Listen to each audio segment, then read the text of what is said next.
Build your own deer factory. Brought to you by Kubota.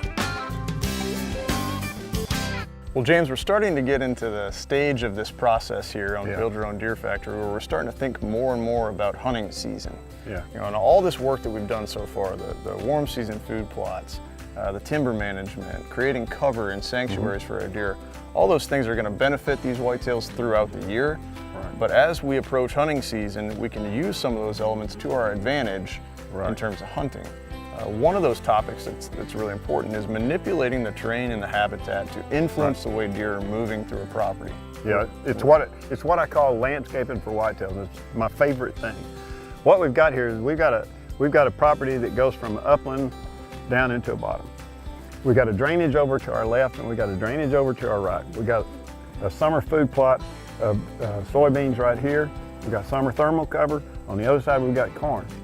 Now, the deer are perfectly happy to tell you how they're traveling if you just keep your eyes open. Two ways. Right now, one of the ways you can do it is you just look at how the deer are feeding. Over here in this corn field, there's literally a place where the eating makes a depression there. You can see where they come out. You can see where they go into the woods. Down below us, there's a road where they cross. They come out there's another cornfield, another depression we can see. The problem is when they get down there, they tend to spread out.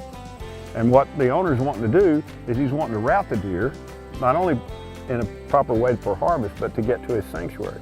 So we use conifers there to add that last element to it.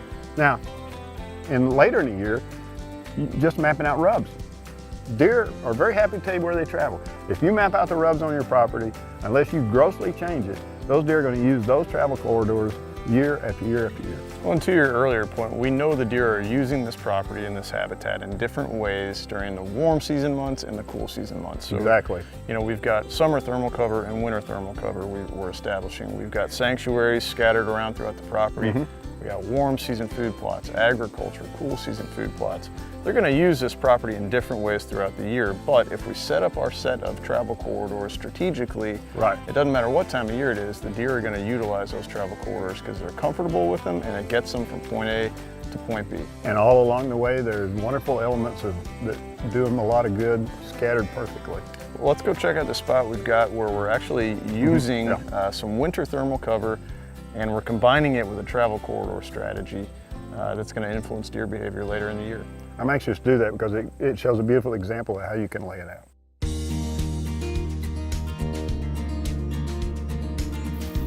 Well, James, you know, when we were here just 3 months ago, back in May, we stopped by and we checked out this stand of conifers that we've got going here. And honestly, over the last 3 months, they've put on a good amount of growth. Yeah, they put on 18, 24 inches of growth. It's impressive. Well, it takes a little bit of imagination because these trees are so young right now, but there's a method to the madness. Not only are we trying to establish some stands of conifers throughout this property as winter thermal cover, in this particular case, we're using them for another purpose. We've got a finger of hardwoods back behind us that ends right here, and we're using these conifers to extend that travel corridor all the way to the opposite end of this field where one of our sanctuaries is. So, you know, really what we're doing here is trying to manipulate, you know, the vegetation so that deer are using the property how we want them to. Yeah, and you can do that anywhere. What you use to create these travel corridors depends on where you are geographically, but that's exactly what we want to do. We want to route these deer across the property. As a matter of fact, there's some deer right out there that are using it already. And then position elements that they need along the way and make it all one-stop shopping. It's just an incredible thing to see this, and even as small as these are, they'll be using it this year. That's the plan.